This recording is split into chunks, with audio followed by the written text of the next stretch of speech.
Yakang kalang yana kala wanda muncar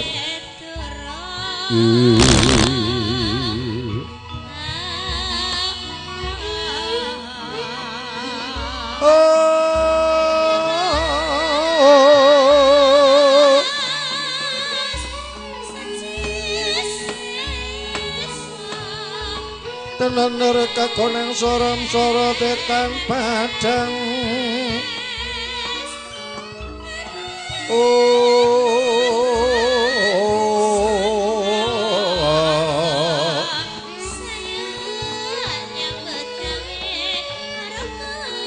soram-soro tetan padang kasora lan pacaring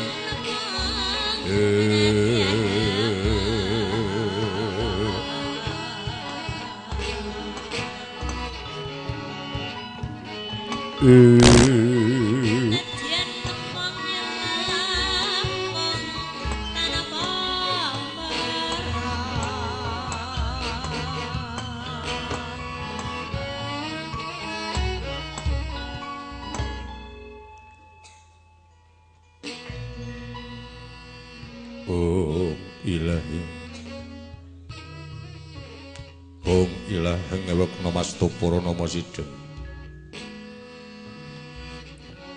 awek namastu silah mring jagat karana siram tondo kawisisaning busana sana sinawung langening wirata sayekti estu maksud stantun lampahing budaya jeneng turu-tutur kantela tetela tulat mring labdeng paradya Wenur sita ngopama parang meniskara Karnandya tumiyu ing jaman Purwa. Wini Sudatra ingkang dinama Dama pinareti taming lelata. Manggih teka pasananing Gopita tanung renggeng perlambang matumpa-tumpa. Manggung-manggung panggung gong sang Murwengkata.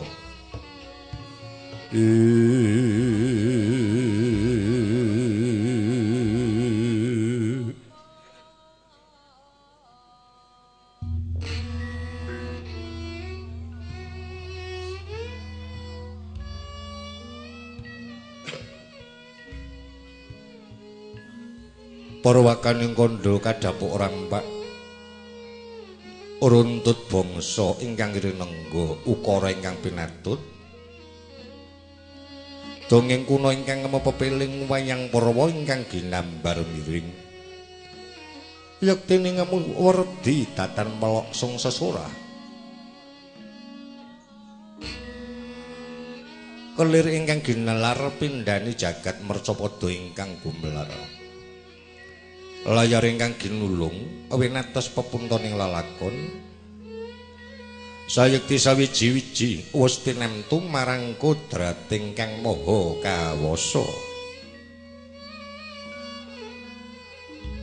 blencong ingkang kinare pepadang dene kidalang ingkang anggesangi urip ingkang wis anyawiji gedhok kelawan keprak ngibarat keketeking jantung ingkang dadya jatining agesang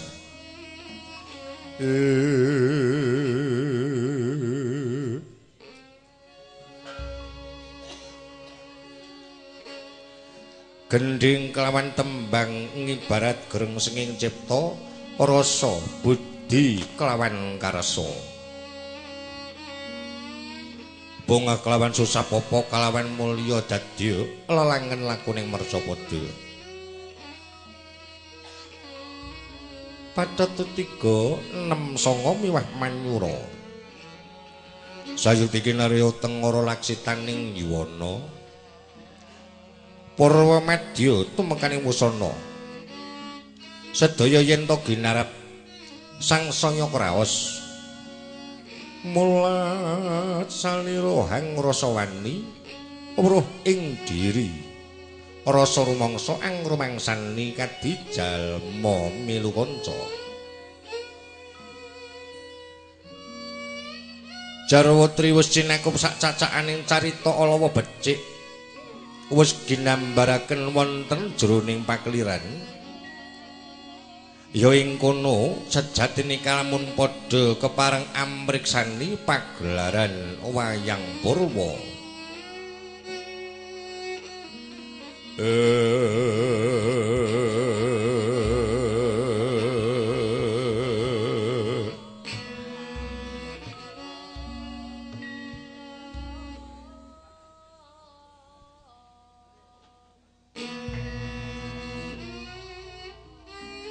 Surya Candra Myang Kartika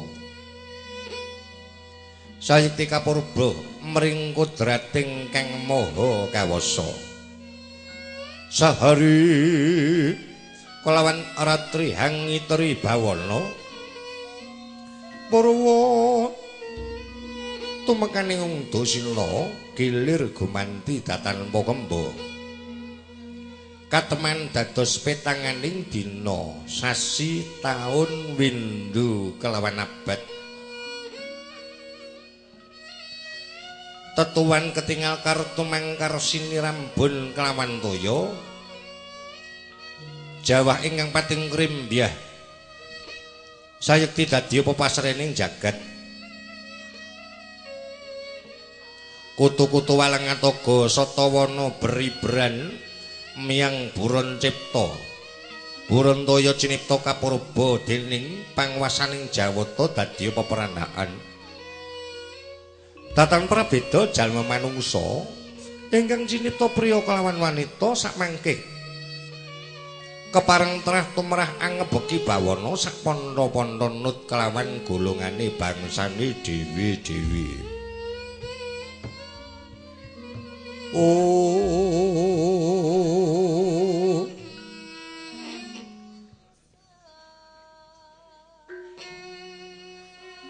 Anengge negaring pundhit ingkang pinurwing carita samangke nenggih ingkang kaeka adidasa Purwa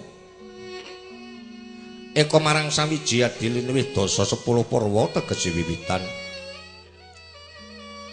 adi-adining garba Gowita datan kadi nagari ing Amarata nagari ingkang panjang punjung pasir Kerala Jinawi basa panjang marang adawa punjung iku luhur basa pasir ngarepke samudra dene wukir ngungkuraken gunung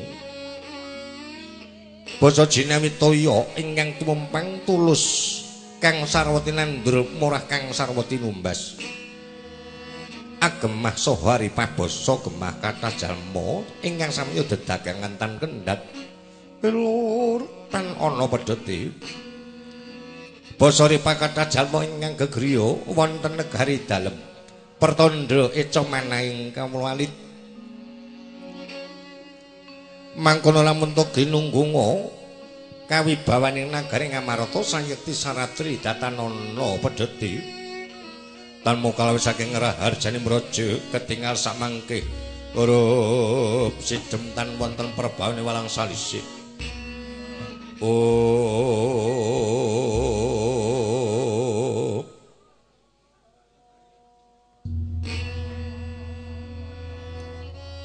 sing kadang carita rikala semanten Nalendra Ngamarata Prabu Puntadewa Sang Prabu Darmakusuma kepareng miyos pinangkil ing ayap sanghyang Mramban Byada ingkang sami ngambil upacara nata banyak dalang sawung galing kacumas lar badak kendi pertala lan sak panunggalane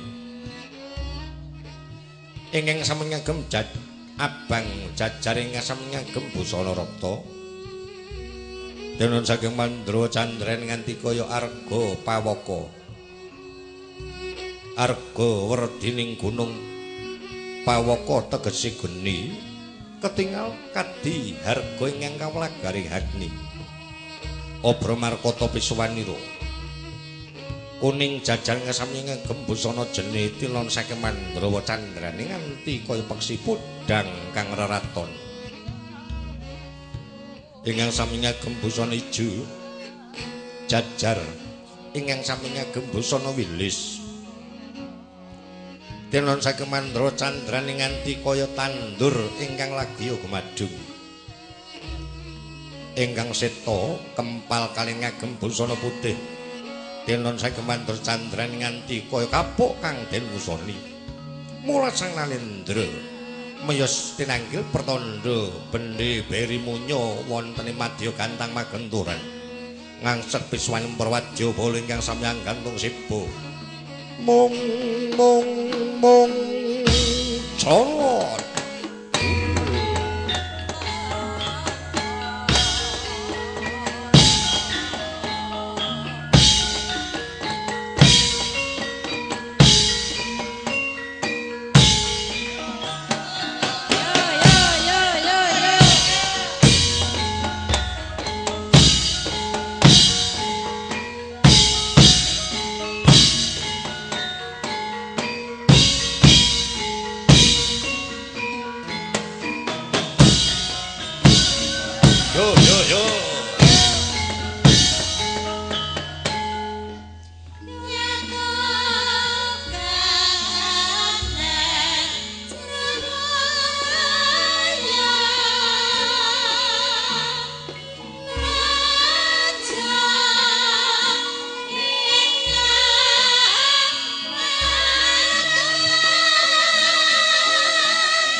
Jaraspati Sri Nalendra miyosini waka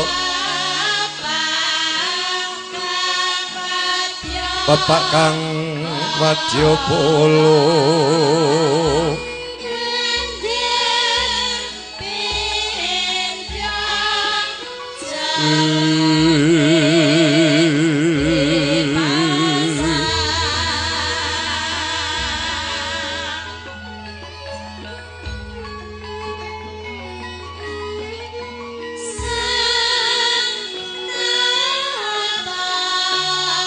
Sang nata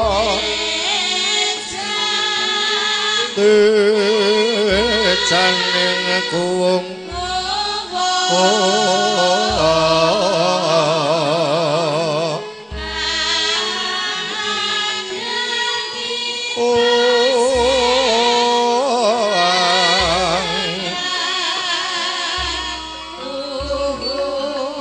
amadangi pasewakan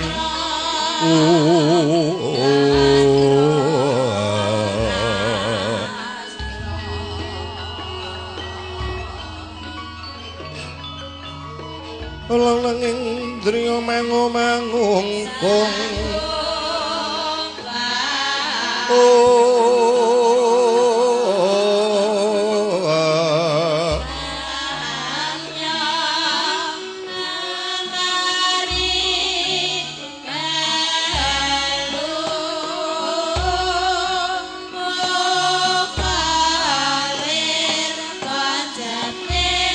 Siti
Suritinan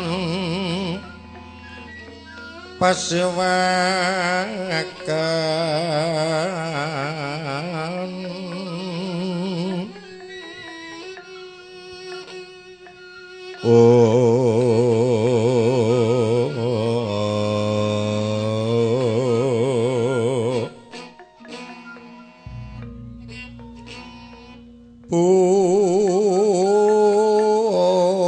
Pusana manika warna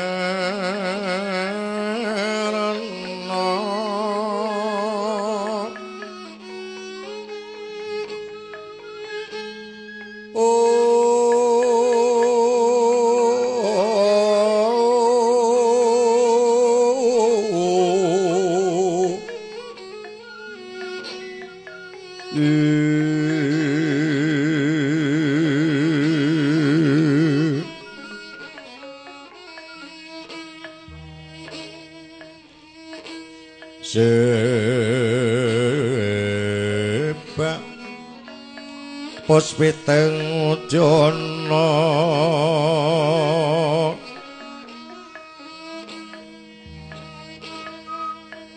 yang panjrakang Sarawarukma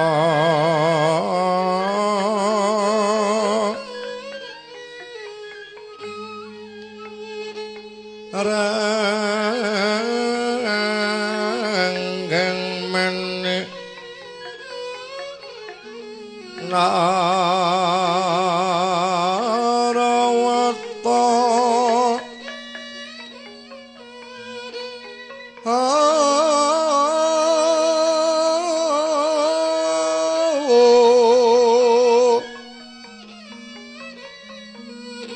mawa parapawanyo sumirat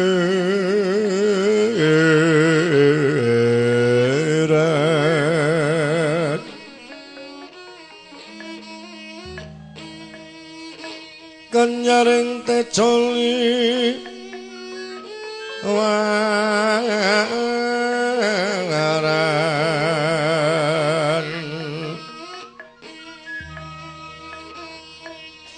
lireki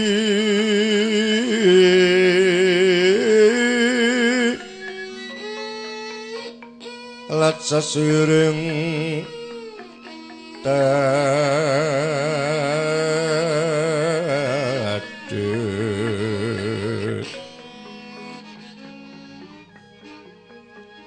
wimbo kekandannya amri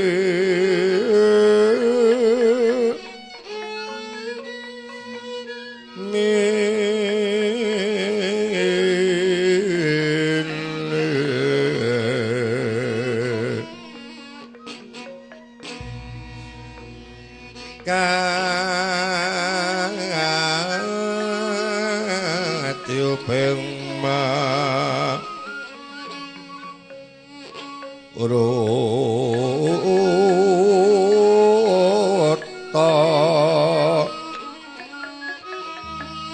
mandu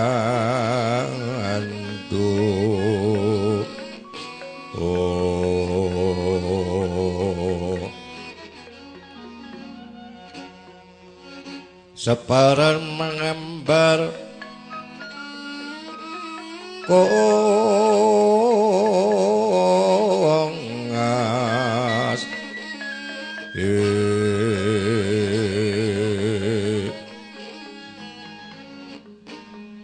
angepeki pasewakan angepeki pasewakan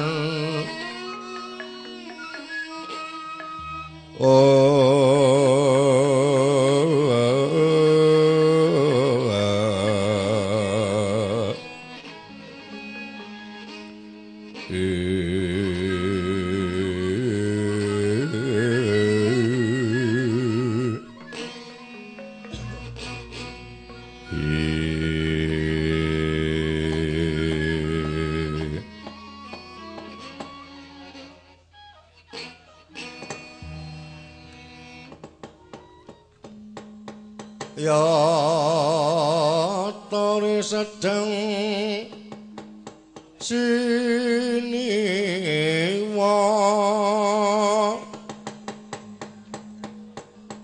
Maha Prabu Puntatewa wis lengganing damparaken Cana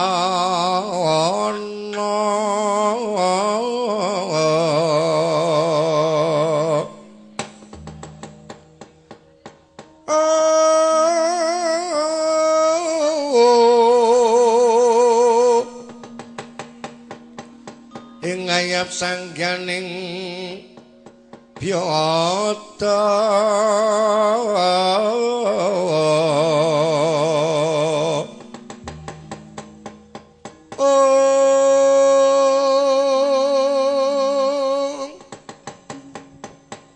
Kang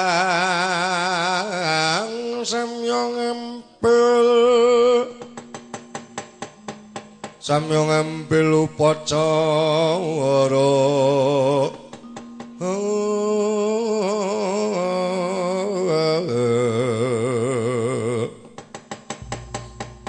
kinontrang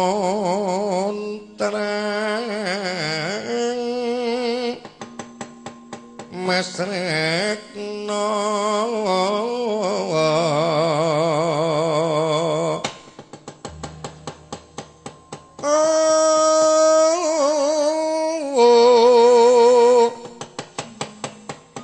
tenan nyaya sang hyang Dharma Dewa siniwa ing Tenjumaya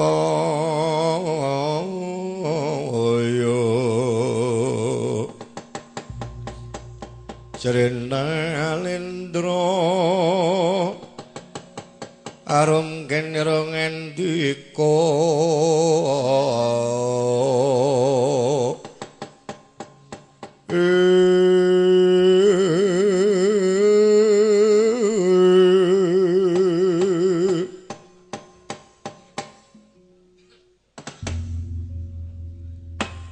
Newang sukma ngadilinuwe hung bono langgeng ora to mangono Kakang Pati Andakawana durung sawetara wanggone Kakang Pati Andakawana ngadhep ana ngarepaning ingsun padha kanthi raharja pisuwaning Kakang Pati Andakawana ana telenging sitinggil negara Ngamarta kene Kakang. Kawula nurinji Kanjeng Diwaji. Dat katedha kalengga murda se panembramanipun paduka ingkang sinuwun ingkang sih para mentadhem ati ngabdi kepatihan. Sowan kula tan manggalengan setunggal menapa paduka ingkang sinuwun kepareng suku pambagya kula tampi kula petelaken ing dada Kagayutna Waradaya. Sak sampunipun mengkaten kepareng ngabdi kepatihan nyasaken sungkeming pangabekti kula kunjuk sakandhaping pepadha mawantu-wantu Kanjeng Diwaji niki. Patih Andakawana iya Kakang. Banget panariman ingsun sira ngabekti ana ngarepaning ingsun. Sakwise kaya mangkono dikepara prayoga anggone ngadhep ana ngarepaning ingsun Kakang. Kados sampun langkung priyogi suwanipun ngabdi kepatihan wonten ngarsa paduka ingkang sinuwun. Lho niki. Dimas Warakudara Harjuna apa dene kembar prayogakna anggone padha ngadhep ana ngarepanipun Kakang Yodi.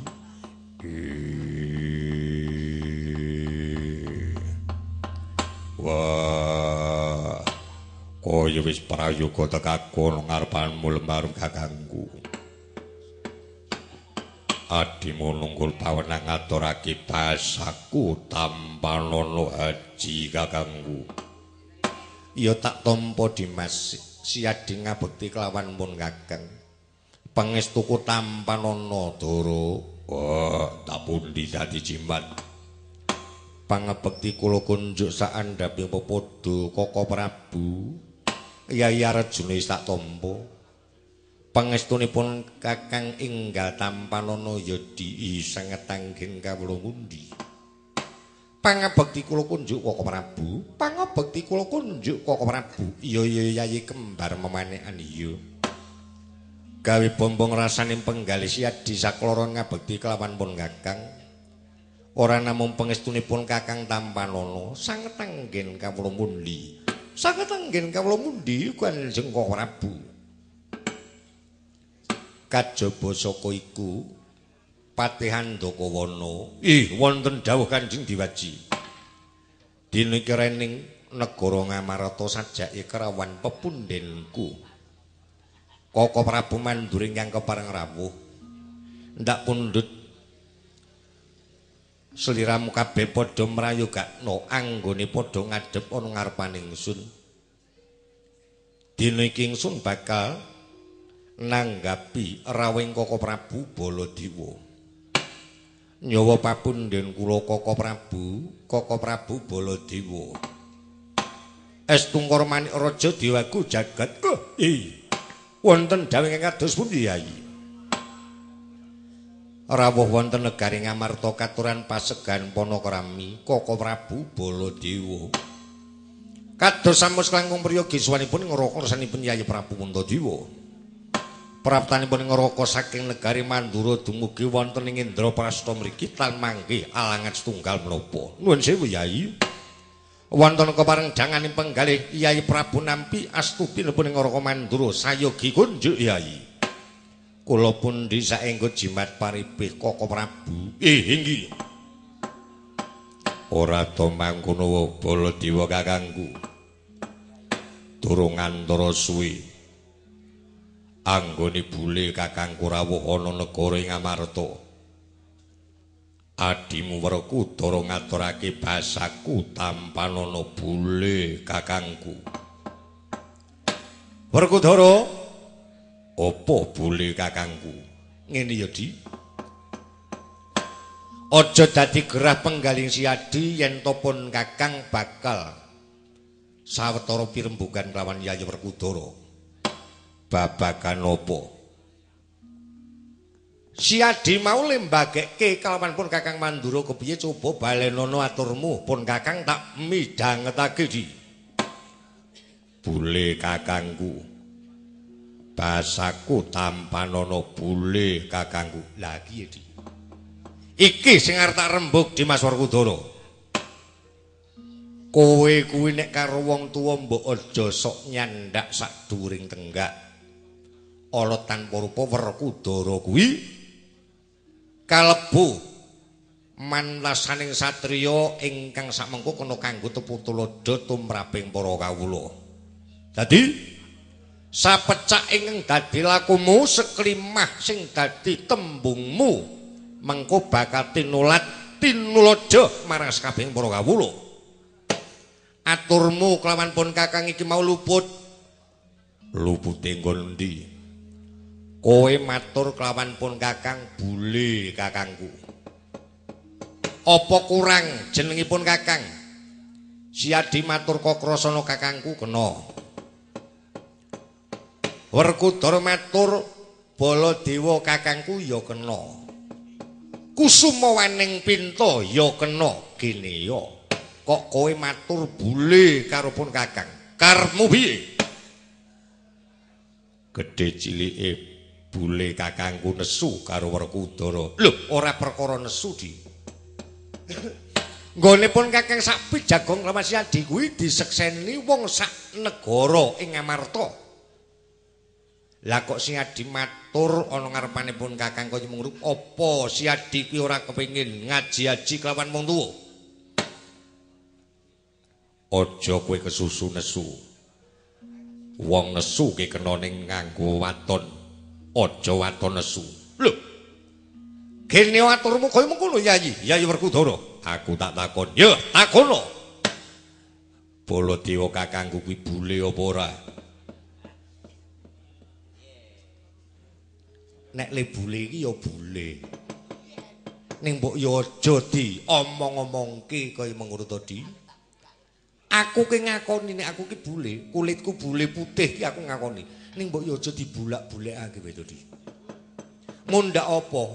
Mundhak mengko sing ora mangerti aku ki dipadhakke karo sapi utawa kebo saka ing kraton Sala kono. Mbok yo matur ki liyane bule to Di. Wah, sing gedhe ngapuramu.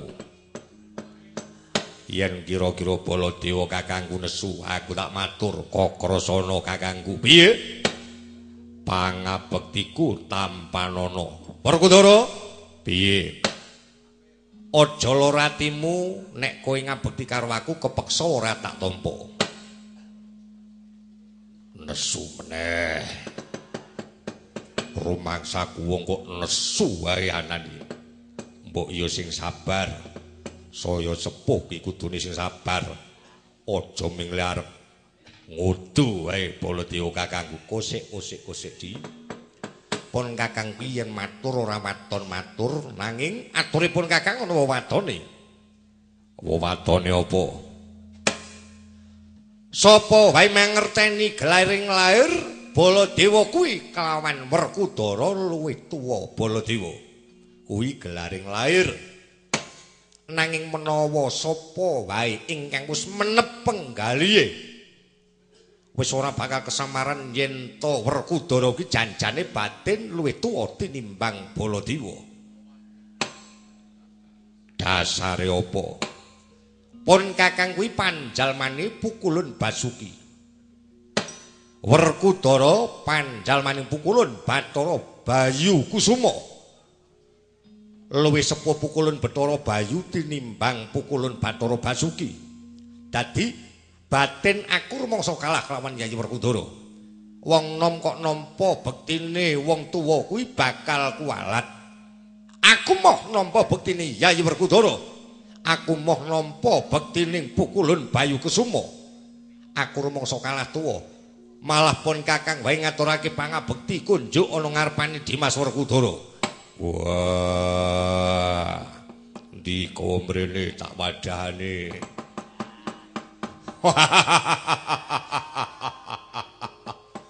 Sengitku karo Werkudara ki yo ngono kuwi. Yen ora ketemu kangen, ning yen ketemu sok ngregetke ati. Baladewa kakangku wis padha-padha ngono wae. Yo Dimas Werkudara. Pangabekti kula kunjuk Kaka Prabu Janaka ya satampa. Kowe ngabekti kelawan pun kakang pangestuku tampanana. Inggih sanget anggen kawula mundi. Adhiku Sembadra Rakyada diparingi kawidadan to Di. Pangestunipun Kaka Prabu Sembadra sak mangkitan sapinayungan ngersaning Jawata. Syukur. Kowe kudu tresna, kowe kudu gemati kelawan Sembadra. Awit ala tanpa rupa Sembadra kaya adhiku. Kowe aja sia-sia nek karo Sembadra ya, Janaka. Inggih mboten Kaka Prabu. Syukur. Janji kapan pira Baladewa nampa pelaburan yen to Sembadra dicecenggring atine aja takon dosa. Glandang nengguluh masa ora kelakona. Inggih. Kula menika mlayu kalian Sembadra tresna sanget. Awit menika garwa kula ingkang inggih sanget kula tresnani Kaka Prabu. Iya, syukur Yai. Pangabekti kula kunjuk Kaka Prabu. Pangabekti kula kunjuk Kaka Prabu. Iya, Yai kembar memanis tak tampa. Pangestunipun kakang inggih tampanana ya Diya. Kula pun disaengga jimat. Kaka Prabu. Kejawi saking menika wonten kepareng dalem kados pundi Kaka Prabu Baladewa? Sumengko tindakipun Kaka Prabu Baladewa semunipun wonten wigati katitik anggenipun tindak gita-gita ingkang mekaten monggo to Kaka Prabu suwawi paring dawuh ingkang terwaca ingkang rayi Pandhawa badhe midhangetaken pangandikanipun Kaka Prabu Baladewa. Andra Sang Puspitara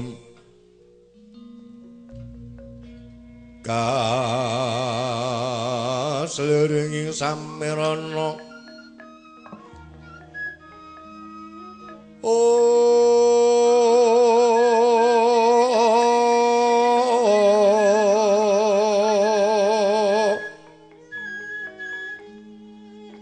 kongas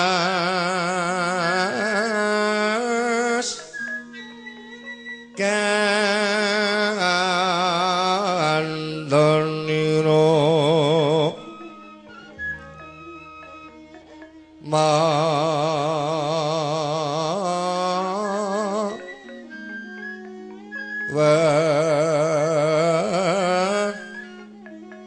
rarasaratnaning driya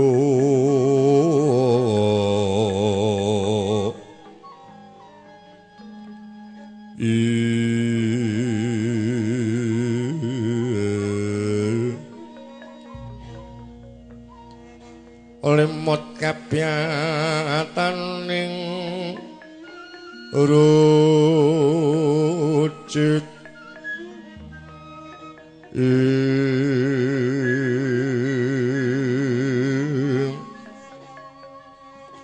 ram-raming driya manawung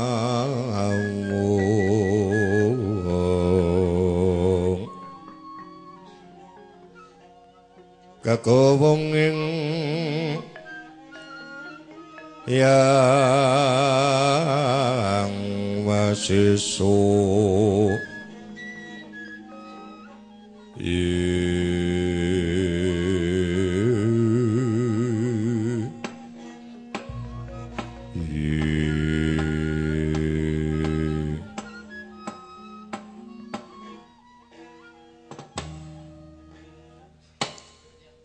kalilan matur ngersanipun Yayi Prabu Puntadewa. Pramila kalenggan menika ingkang ngraka sowan ngersanipun Yayi Prabu Puntadewa senadyan Mandura Ngamarta menika mboten saged tebih Yayi. Upamiya saged kula jangkah sepisan dadi dumugi wonten negari Dalem Ngamarta. Kados sinengkakaken sawanipun ngraka Mandura ngersanipun Yayi Prabu Puntadewa dene wigatosipun Bathara sanes. Ingkang ngraka menika menggalihaken kawontenanipun kadang-kadang kula Pandhawa kaliyan Kurawa ingkang persasat kadi dene Lisah kaliyan Toya. Kula tingali Pandhawa Kurawa menika mboten saged rukun. Katitik pinten-pinten kedadosan. Sulayaning ngrembak ing antawisipun Kurawa kaliyan Kadang Pandhawa ingkang tundhonipun ngawontenaken peperangan. Nuwun sewu Yayi. Kamangka Pandhawa kaliyan Kurawa menika sami-sami kuwayah Kanjeng Hyang Begawan Abiyasa. Dene sak sedulur ing antawisipun Pandhawa kaliyan Kurawa menika kok boten saged rukun. Kula ingkang dipun sepuhaken wonten negari Ngastina priyata sanget Yayi. Langkung-langkung miderek ujaring para winasis ngakir tembe badhe wonten perang ageng ingkang nami Baratayuda Jaya Binangun. Wonten ingkang mestani perang Bratayuda.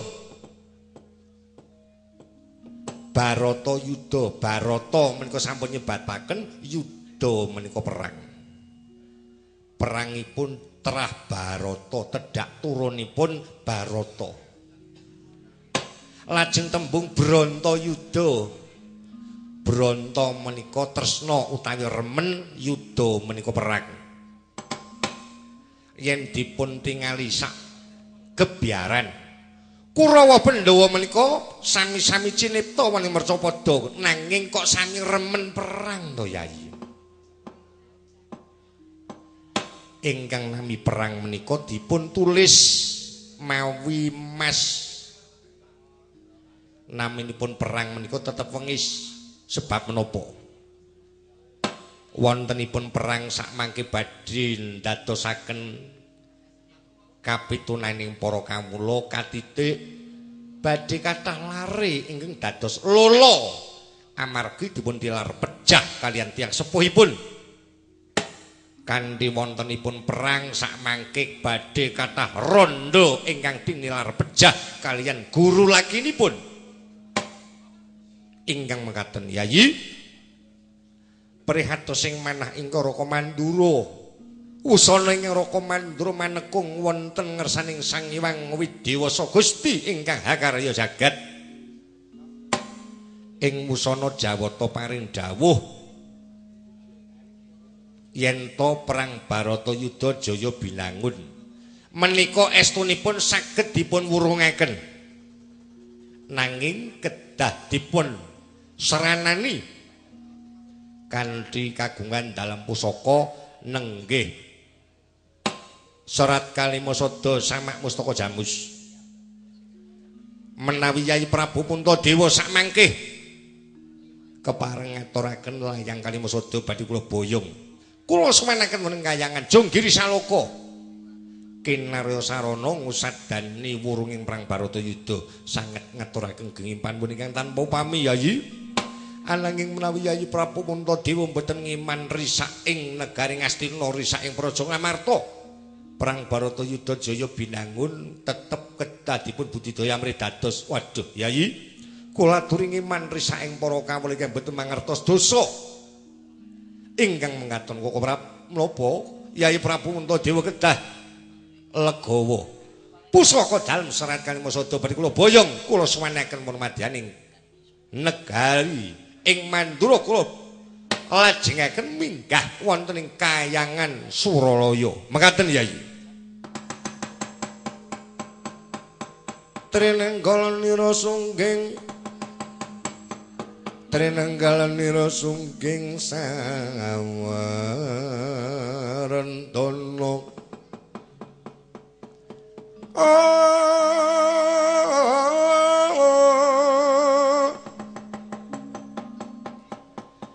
Trinenggalanira sungging sawarentana bayar panukar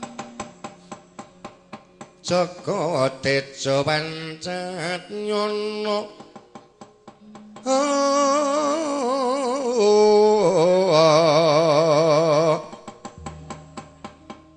saklangkunging tresnanira nyang tiapanon cinawi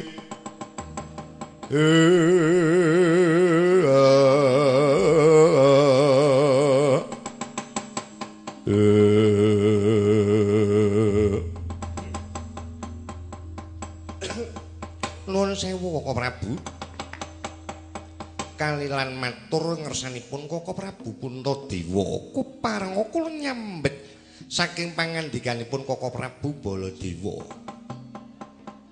kula mirengaken pangandikanipun Koko Prabu Baladewa yen to sakmangke perang Baratayuda Jaya binangun badhe dipun wurungaken sarana Serat Kalimasada kedah dipun caosaken Koko Prabu Baladewa ingkang midherek keterangan badhe dipun suwanaken wonten ing Kayangan Suralaya. Nuwun sewu Koko Prabu. Kula ngengetaken yen to Koko Prabu Puntadewa menika kesupen. Nuwun sewu. Perang Baratayuda Jaya binangun menika mboten perang ampyak awur-awuran.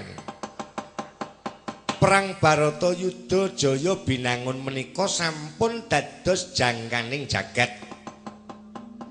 Pakarti angkara ingkang samangke kedah lebur dening pakarti ingkang utami. Ingkang mekaten Koko Prabu, kula ngemen dumateng dukaning Jawata ing Suralaya. Menawi para kadang Pandhawa badhe nderek murungaken perang Baratayuda Jaya binangun saeba dukaning Jawata ing Suralaya.